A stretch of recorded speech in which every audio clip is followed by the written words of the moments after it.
La question française est fondamentalement politique et c'est ce qu'il faut bien comprendre.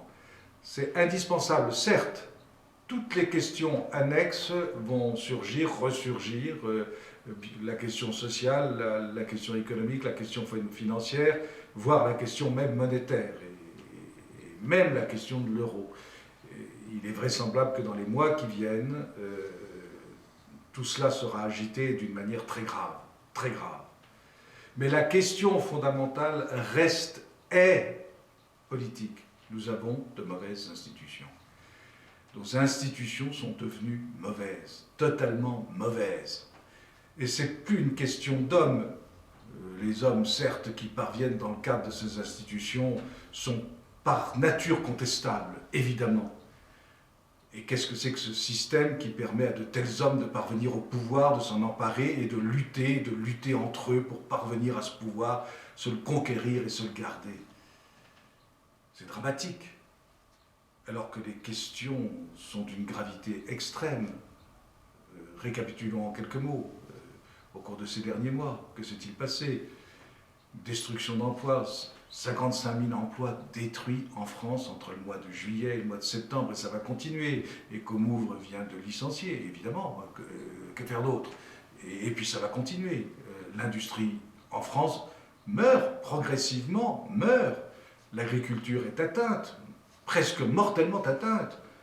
L'activité commerciale, eh bien, elle se réduit, elle se rétracte, c'est normal. Et les services suivront, tout suivra, c'est évident.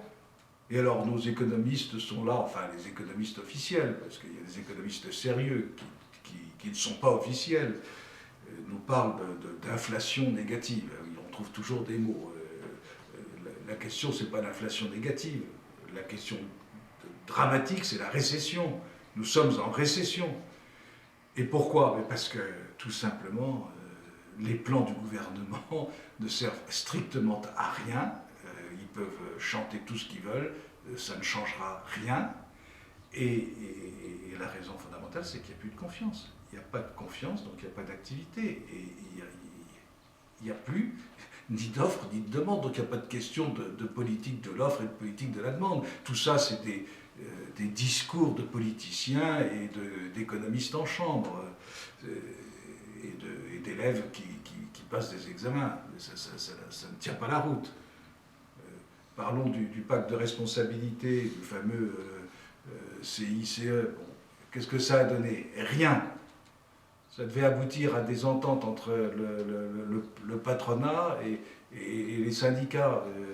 Mais ça n'a donné rien et ça ne peut donner rien, car il n'y a pas de cadre politique, il n'y a pas de sympathie politique, il n'y a rien, il n'y a pas de confiance. Un peuple est fait pour vivre en sympathie avec lui-même. Et ça, c'est ce que les hommes de gouvernement que nous avons à l'heure actuelle ne comprennent pas, parce qu'ils ne vivent que dans ce qu'ils appellent le clivage. Ils ne vivent que dans les oppositions. Et ensuite, ils demandent évidemment aux gens de les suivre, parce qu'eux ont trouvé des solutions. Mais la loi Macron, qu'est-ce que c'est que la loi Macron? C'est quoi? C'est une ressucée d'Atali?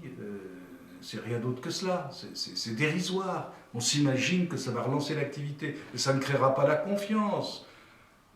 La concurrence mise dans les endroits où elle ne doit pas être mise, parce qu'il y a des endroits où elle ne doit pas être mise, tout simplement parce que les professions concernées sont des professions qui doivent être protégées, qui ont leur propre éthique, chose que les hommes de gouvernement ne comprennent mais absolument pas. Ce ne sont pas en atteignant ces professions que l'on résoudra le problème économique français. C'est absurde, absurde. Alors on met Renzi, l'italien, sur un pinacle. On a cru à un moment que Valls allait être le Renzi français, mais en fait tout ça est absurde. Ce sont des gens qui n'ont mais aucune idée de l'histoire de France, de la réalité française, de l'économie française. Ils ne savent pas ce que c'est qu'un notaire de famille, qu'un avocat de famille, qu'un médecin de famille. Ils ne savent pas, ils le nient. Pour eux, il n'y a que l'argent, le pouvoir, l'argent. Et puis leurs mœurs. Épouvantables, comme toujours. Donc ce sont des fausses solutions.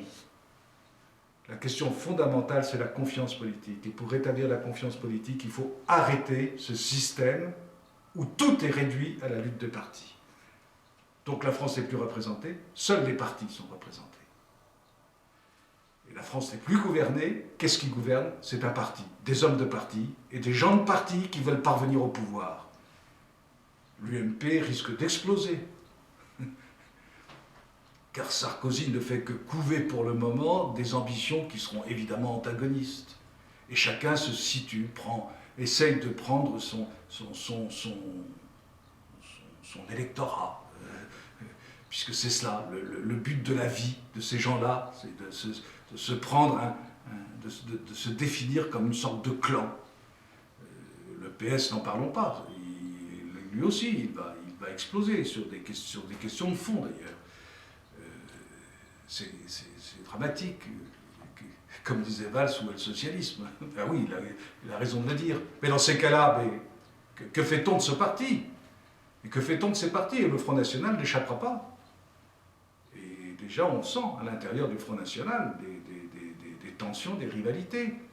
Pourquoi? Mais est-ce que la France mérite d'être gouvernée par des partis, par des hommes de parti, par des gens dont toute l'ambition consiste à se constituer un parti pour prendre le pouvoir, de façon à diriger la France avec un parti? Mais c'est inadmissible, il faut sortir de ce système. C'est ce système-là qui a tué la Ve République, comme il a tué la Quatrième, comme il a tué la Troisième, comme il a tué la Deuxième, comme il a tué la Première. Est-ce que les Français veulent bien comprendre?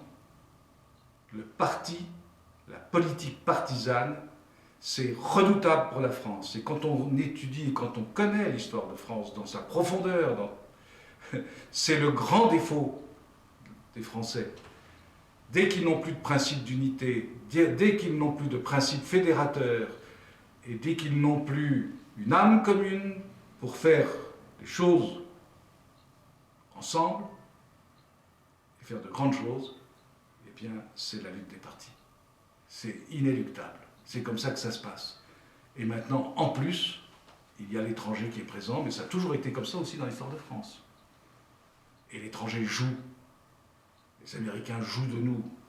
Les Allemands jouent de nous. Et ne parlons pas de l'immigration, qu'on ne résoudra pas avec les solutions que l'on prétend préconiser à l'heure actuelle. L'immigration suppose un gouvernement indépendant qui règle les problèmes à la source. Mais pour ça, il faut avoir une autorité, une légitimité, une moralité et une assise internationale. Aucun je ne sais quel mot employer, des gens qui nous gouvernent n'est à la hauteur de la situation. Aucun, absolument aucun. Donc, eh bien, constituons ce mouvement français qui est en train de naître, qui naît partout. On le voit bien, il s'est réveillé à l'occasion de la défense de la famille. Il y a quelque chose qui est en train de naître à l'occasion de la crèche. Vive les mères qui maintiennent leur crèche. Vive les mères. Les mères, eux, ils savent. Et eux, ils connaissent les problèmes. Tous les problèmes socio-économiques. Peut-être qu'il faudrait trouver quelque chose, mais qui soit indépendant des partis. Indépendant des partis. Des autorités morales, politiques, économiques sérieuses, telles les maires. Les maires qui sont hors parti en quelque sorte, et qui se rassemblent et qui disent il y en a assez, assez de ces ordres gouvernementaux stupides qui divisent, qui fait que les Français sont presque à entrer en guerre civile sur des querelles d'autrefois et totalement inutiles. Mais il en est de même dans partout, dans tous les domaines. Il y a des militaires, il y a des soldats, il y a des gendarmes, il y a des policiers qui travaillent à la sécurité française sur le plan international, sur le plan national. Il y a des pompiers, il y a des bénévoles, il y a des familles qui se dévouent, il y a des chefs d'entreprise qui sont remarquables et qui essaient de faire vivre leurs petites entreprises autant qu'ils peuvent. Et pendant ce temps-là, vous avez une bande de pignoufs, car comment les appeler autrement, une bande de pignoufs qui prétendent réglementer, régenter.